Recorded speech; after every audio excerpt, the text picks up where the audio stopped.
O Canadá vai se tornar um estado norte-americano? Vamos entender melhor essa história.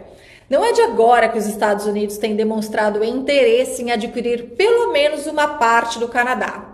Isso começou lá atrás, quando os Estados Unidos adquiriu o Alasca da Rússia, o Canadá foi constituído uma nação, aí sim os Estados Unidos passou a demonstrar o interesse em adquirir pelo menos a costa oeste do Canadá, onde é localizada a província de British Columbia.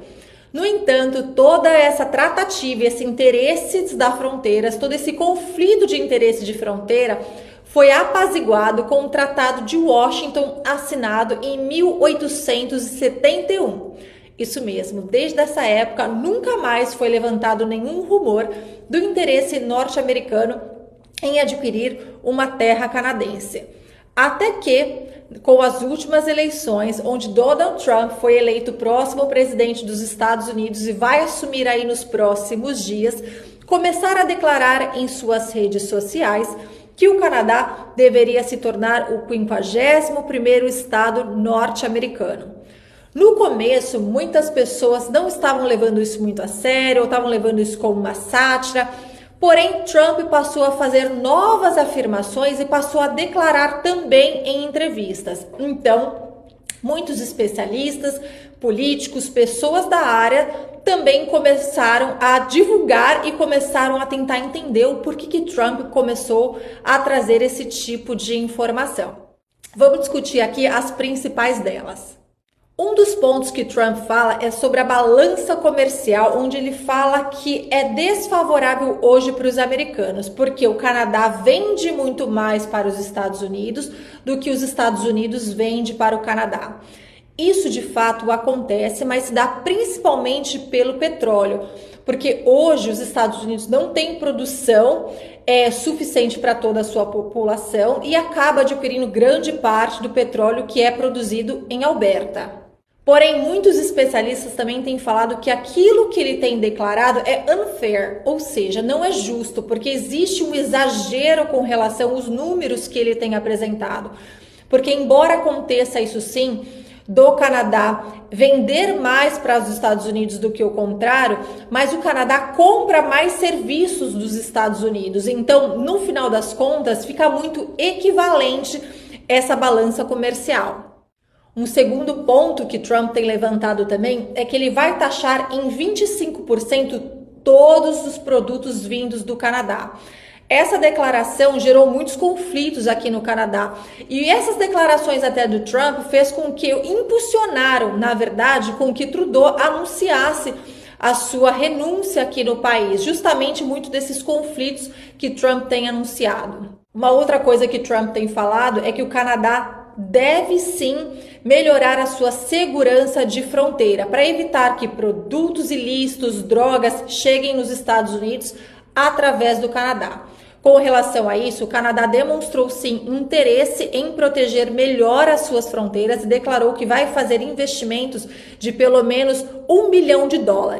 Até com relação às mudanças de fronteira, no final do ano agora, de dezembro de 2024, o Canadá anunciou o fim das aplicações de visto de estudo e trabalho através do flag polling, ou seja, aquelas pessoas que tinham visto válido no Canadá e poderiam ir para a fronteira para fazer as aplicações de visto de estudo e trabalho, agora não podem mais. Na maioria dos casos, será necessário fazer a aplicação online.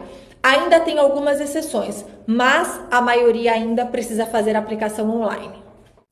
Um outro ponto que Trump tem falado é com relação ao seu militarismo e ao seu exército, dizendo que eles gastam bilhões e bilhões para proteger o Canadá e agora eles têm que pay back de alguma forma, ou seja, que eles têm que retribuir de alguma forma todo esse investimento feito.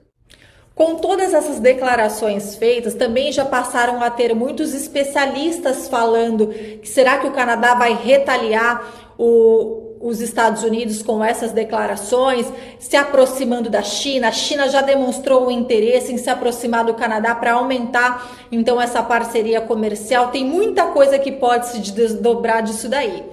Porém, existem também outras pessoas falando que é importante saber ler as entrelinhas daquilo do que Trump fala, que nada mais é do que um drama de negociação, que ele joga esses números para tentar chegar dentro de um acordo que seja favorável para os americanos. Em uma pesquisa recente, fala que 13% dos canadenses têm interesse sim em saber como que seria essa aproximação entre os Estados Unidos e o Canadá, porém a maioria dos canadenses não quer nem saber dessa história, fala que somos um país independente e não quer fazer parte dos Estados Unidos. Hipoteticamente, se isso acontecesse, o Canadá seria o segundo maior colégio eleitoral dos Estados Unidos, o que ficaria somente atrás da Califórnia e poderia mudar o rumo das eleições de umas próximas eleições dos Estados Unidos, por exemplo. Então, de fato, é muito difícil que tudo isso possa acontecer, porque o Canadá também pode encontrar outras formas de conseguir segurar que é necessário, né, tentar controlar um pouco a crise que está acontecendo aqui, com eleições que vão entrar. Então, assim, tem muita coisa para acontecer aqui. O objetivo desse vídeo é trazer um pouco mais de informação do que está acontecendo no cenário atual do Canadá e como que isso pode interferir na imigração, no seu processo de imigração. Meu nome é Rebeca, eu sou uma consultora de imigração e qualquer novidade que nós tivermos, eu venho aqui para explicar melhor para vocês. Até um próximo vídeo e até mais. Tchau, tchau.